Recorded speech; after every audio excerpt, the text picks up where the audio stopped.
그 도스토옙스키가 쓴 그 가라마조프가의 형제들에 보면 둘째 아들 이반이 동생 알료나에게 들려준 자신의 서사시 대신문관 이야기가 나옵니다. 종교 재판이 한참 무섭게 진행되고 있던 16세기 에스파냐, 그러니까 지금의 스페인 세비야에 그리스도께서 오셨습니다.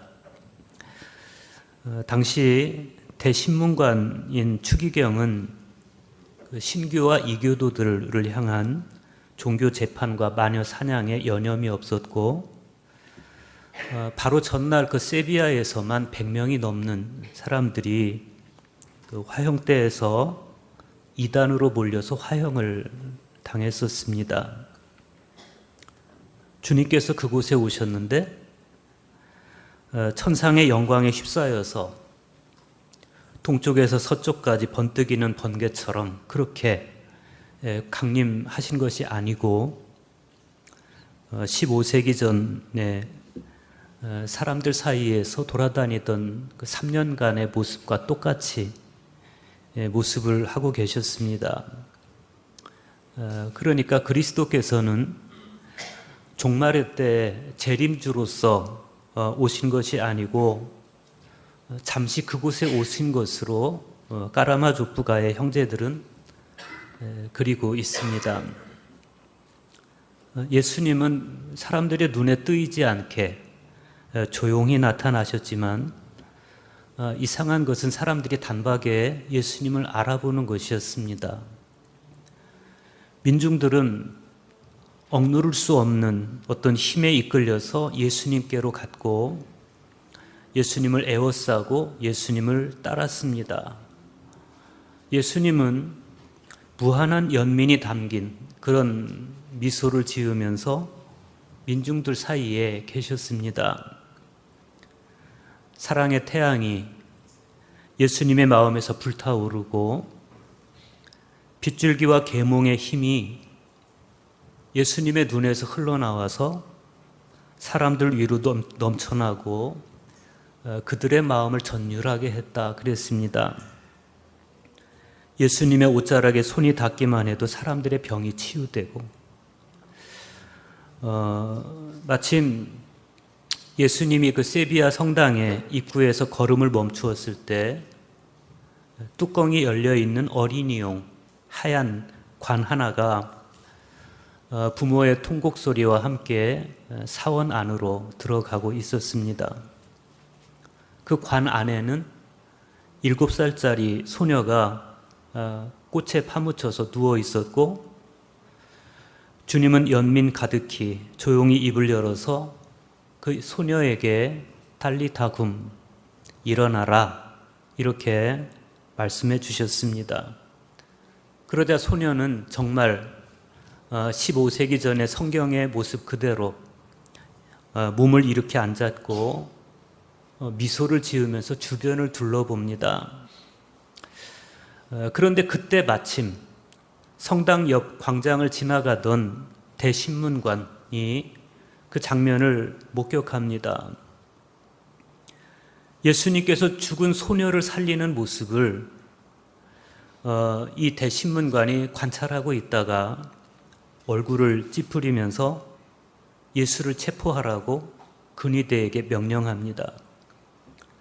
주님은 체포당합니다. 비좁고 음울한 아치형 감옥에 갇히고 그날 밤에 짙은 어둠이 깔린 가운데 감옥의 철문이 열리더니 대신문관이 몸소 횃불을 들고 감옥으로 들어옵니다. 2분 정도 주님의 얼굴을 뚫어지게 쳐다보던 이 대신문관이 횃불을 탁자 위에 올려놓고 예수님께 이렇게 말해요. 네가 그리스도냐? 정말 그자인 것이냐? 도대체 무엇하러 우리를 방해하러 온 것이냐? 이미 너에 의해 모든 것이 교황에게 전달되었고 따라서 지금은 모든 것이 교황의 손에 달려 있으니 너는 이제 오지도 말 것이며 특정한 시간이 될 때까지는 방해하지 말아달라는 것이다. 너는 사람은 빵으로 사는 것이 아니라고 반박했지만 바로 이 지상의 빵의 이름으로 지상의 정신이 너에게 반기를 들고 일어나서 너와 싸울 것이다. 우선 먹여 살려라. 그런 다음에 그들로부터 선을 요구하라. 너는 그들에게 천상의 빵을 약속했지만 영원히 악독하고 영원히 배은망덕한 인간 종족의 눈에 과연 천상의 빵이 지상의 빵에 견줄 수 있을까? 나도 한때 광야에 있었고 나도 메뚜기와 풀뿌리로 연명했으며 네가 사람들을 축복해 주었던 그 자유를 나도 축복했다. 하지만 정신이 번쩍 들었고 그러자 이 광기에 봉사하는 것이 싫어졌다. 나는 돌아와서 너의 위협을 수정한 자들의 무리에 합류했다. 내일 너를 화형에 처할 것이다. 내 말은 끝났다. 이 대신문관 추기경인데 추기경인 대신문관은 그렇게 말을 마치고 예수가 무슨 대답을 할지 얼마 동안 기다립니다. 그렇지만 예수님은 아무 말 없이 이 추기경에게 다가가서 이미 90살이 된 그 핏기 없는 입술에 조용히 입을 맞춥니다.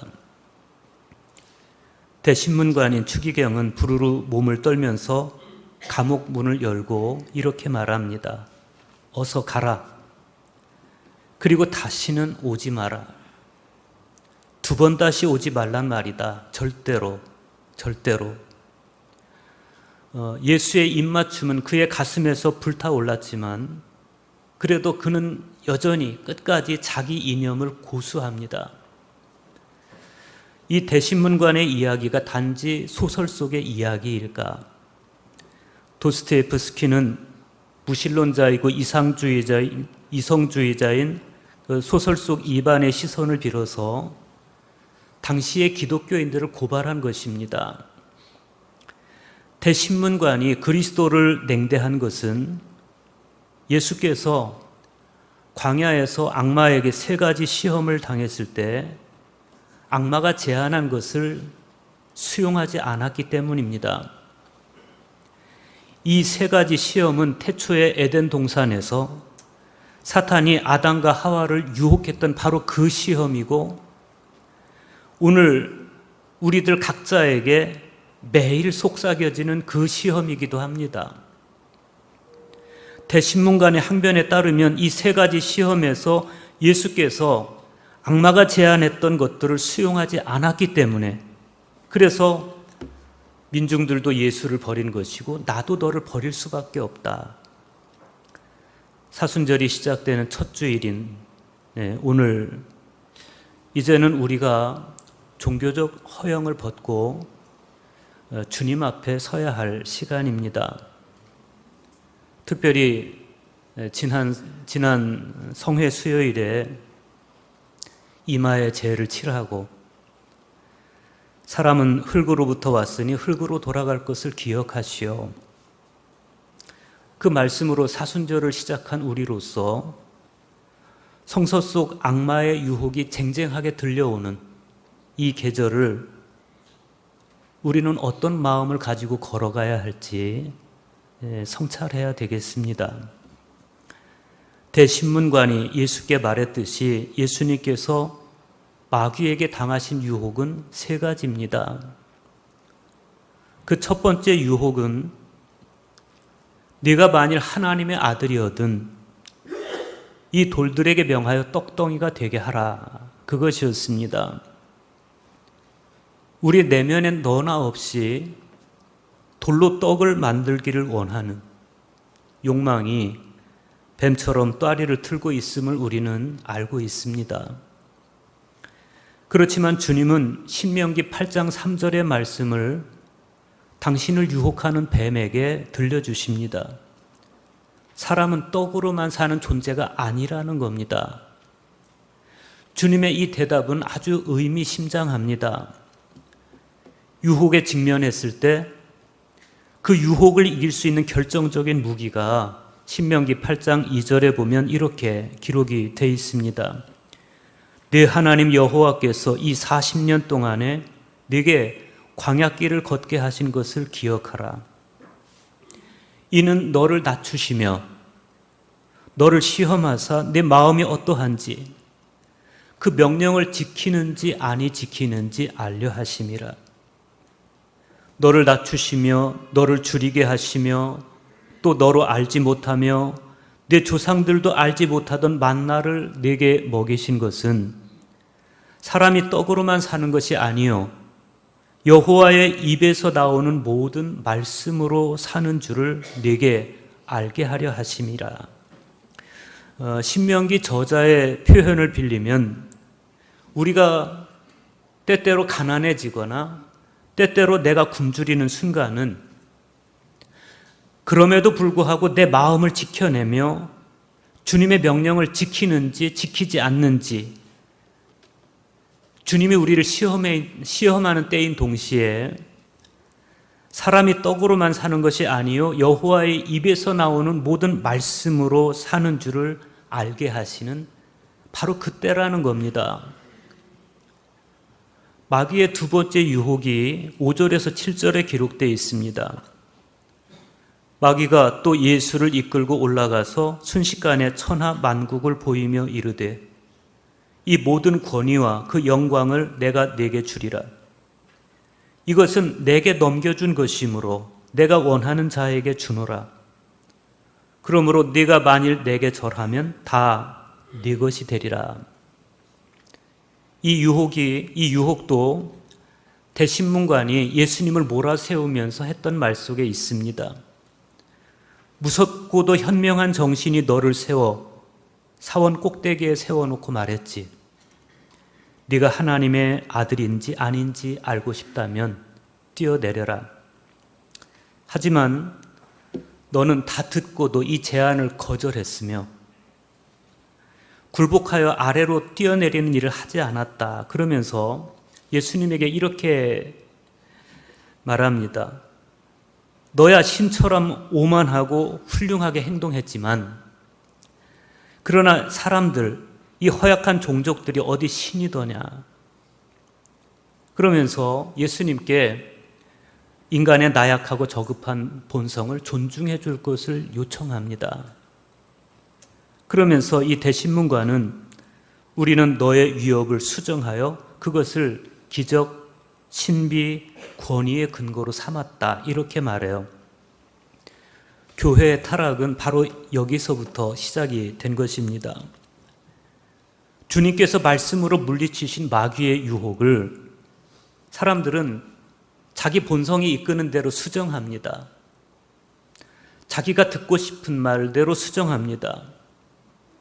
때때로 우리가 성경을 해석할 때 조심해야 됩니다. 자칫 주님의 말씀을 내 본성에 편리한 대로 내가 원하는 대로 수정해서 이해할 때가 있습니다. 그것이 마귀에게 절하는 것이 아니고 뭐겠어요? 그렇지만 마귀에게 절하고 얻은 권세는 우리를 파멸로 이끌고 갈 뿐입니다. 이 두 번째 유혹에 대한 예수님의 대답이 8절에 있습니다. 기록된 바 주 너의 하나님께 경배하고 다만 그를 섬기라. 우리의 나약하고 저급한 본성에 굴복해서 마귀가 보여주는 영광과 권력에 마음 빼앗기지 말아라. 그런 말씀입니다. 우리가 경배해야 할 대상, 우리가 섬겨야 할 대상은 마귀가 아닌 오직 하나님뿐임을 주님은 분명하게 말씀하십니다. 마귀의 세 번째 유혹이 9절에서 11절에 있습니다. 또 이끌고 예루살렘으로 가서 성전 꼭대기에 세우고 이르되 네가 만일 하나님의 아들이거든 여기서 뛰어내리라. 기록되었을 때 하나님이 너를 위하여 그 사자들을 명하사 너를 지키게 하시리라 하였고 또한 그들이 손으로 너를 받들어 내 발이 돌에 부딪히지 않게 하시리라 하였느니라.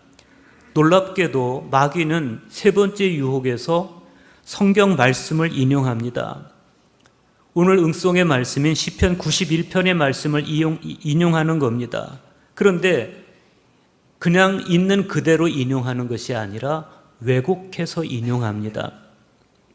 시편 91편은 시인이 하나님의 길을 걸어가다가 너무 힘들고 괴롭다고 토로하는 그런 고백입니다.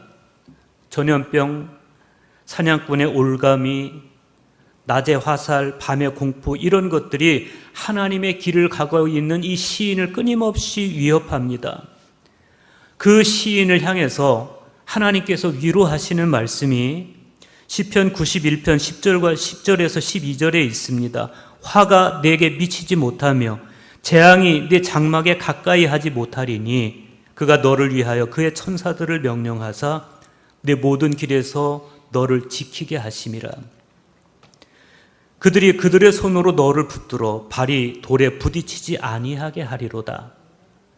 그런데 마귀는 이 말을 왜곡합니다. 이 말씀을 왜곡해서 하나님이 너를 위해서 사자들에게 명령하셔서 손으로 너를 받들어 네 발이 돌에 부딪히지 않게 하실 것이다. 그러니 마음 놓고 성전에서 뛰어내려라. 그러면서 인간의 그 흔한 영웅 심리를 부추기는 거예요. 그런데 이 유혹에 대한 예수님의 대답은 이랬습니다. 주 너의 하나님을 시험하지 말라 하셨느니라. 주님의 뜻은 단호하십니다. 내심 불의한 권력을 추구하며 그럼에도 불구하고 하나님이 나를 정말 보호해 주시는지, 내가 때때로 불의한 권력에 마음이 팔려 있지만 그래도 하나님은 나를 여전히 보호해 주시는지, 하나님을 그런 식으로 시험하지 말아라. 그런 말씀이에요. 까라마조프가의 형제들에서 대신문관은 주님께 이렇게 말했습니다. 정확히 8세기 전에 우리는 네가 경노하며 마귀에게서 거부했던 것, 그가 지상의 모든 왕국을 너에게 보여주며 너에게 제안했던 마지막 선물을 취했다. 그에게서 로마와 카이사르의 검을 거머쥐었고 그것을 거머쥰으로써 너를 거부하고 그의 뒤를 따라갔다. 여러분, 얼마나 오늘날에도 그 많은 사람들이 유혹 앞에서 이 대신문관처럼 말씀보다는 카이사르의 검을 선택하는지 모릅니다. 그러나 예수님은 오직 하나님으로만 전부를 삶은 그런 삶이었기 때문에 하나님의 말씀으로 이 유혹을 이겨낼 수 있었습니다. 오늘 서신서의 말씀에서 사도 바울은 우리에게 간곡하게 당부합니다. 로마서 10장 8절의 말씀입니다. 그러면 무엇을 말하느냐? 말씀이 내게 가까워 내 입에 있으며 내 마음에 있다 하였으니 곧 우리가 전파하는 믿음의 말씀이라. 이 말씀은 신명기 30장 16절의 말씀을 사도 바울이 인용한 것입니다.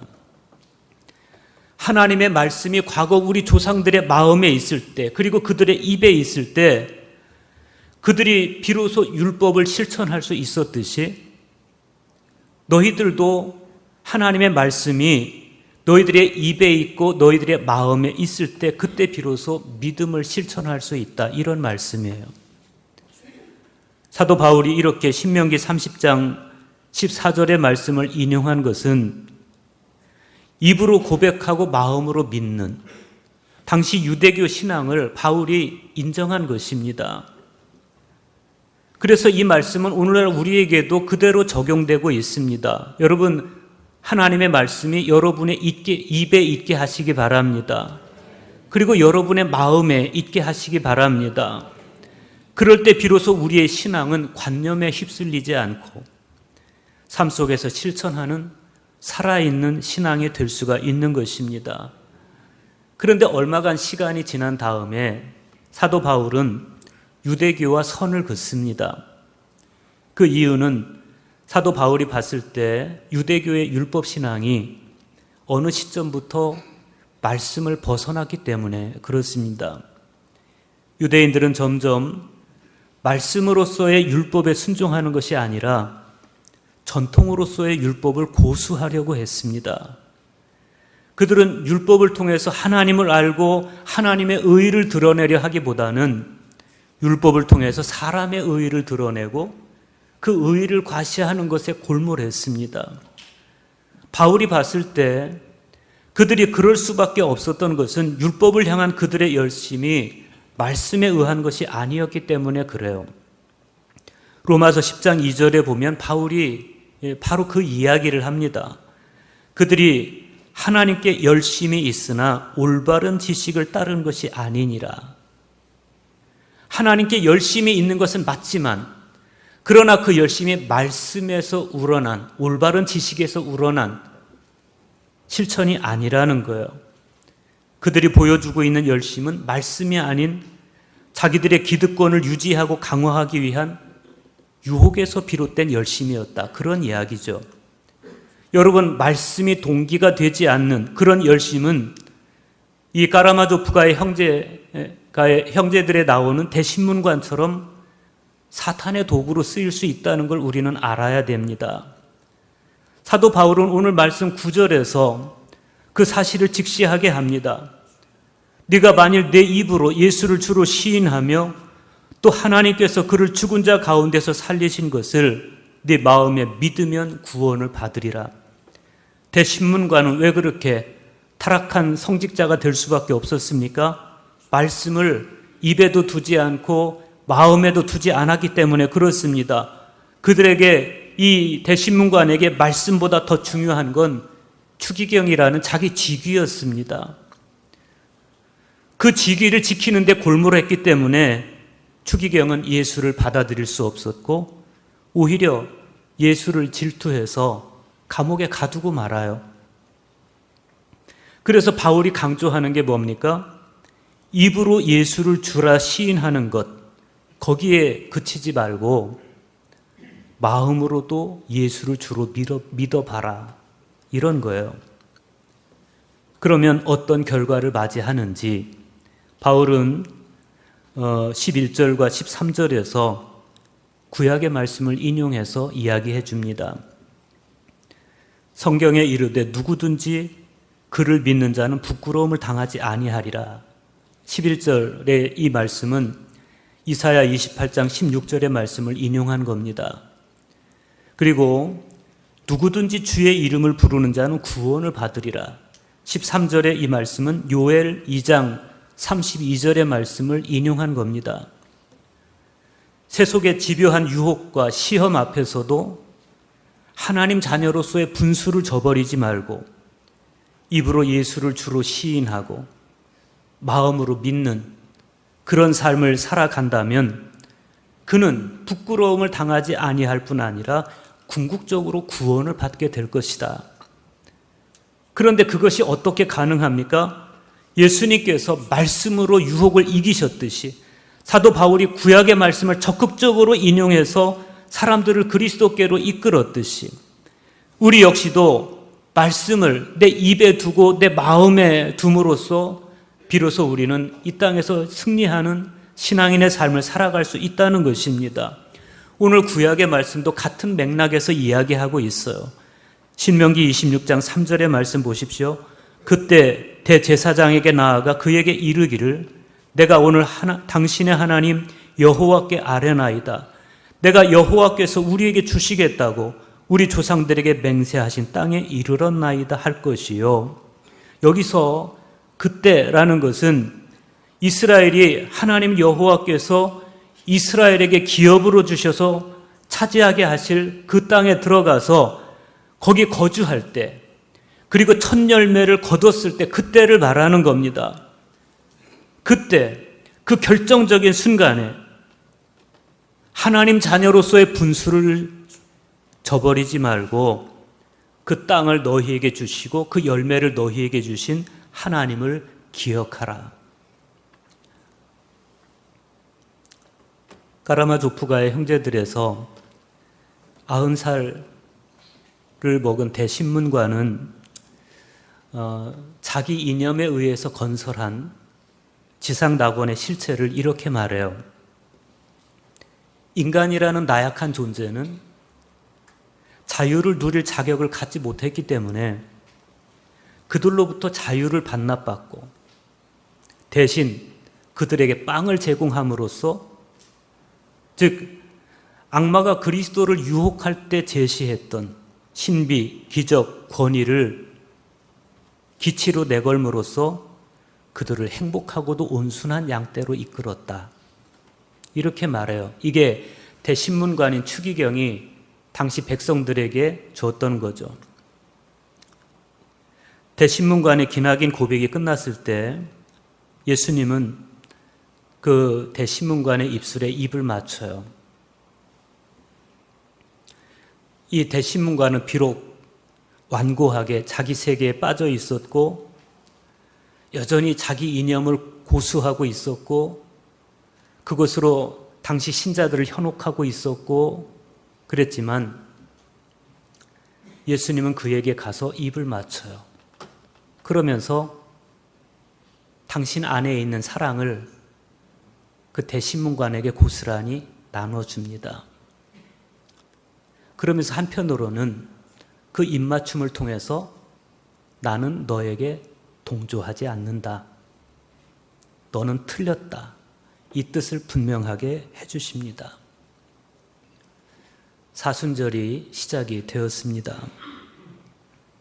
악마는 대신문관의 논리로 여전히 우리를 유혹하고 자유 대신 빵을, 자유 대신 기적을, 자유 대신 권력을 가지라고 여전히 우리에게 유혹하지만 그러나 그리스도인은 그 유혹에 흔들리지 않고 조용히 말씀을 묵상하면서 그리스도의 입맞춤, 즉 단호한 결단과 사랑의 실천을 지속해 나가야 될 것입니다. 조용히 그리스도께 마음을 드리고 주님과 함께 걸어가는 이 사순절 여정을 통해서 유혹 앞에서 더 빛나는 그리스도인으로 아름답게 설 수 있기를 간절히 축복합니다.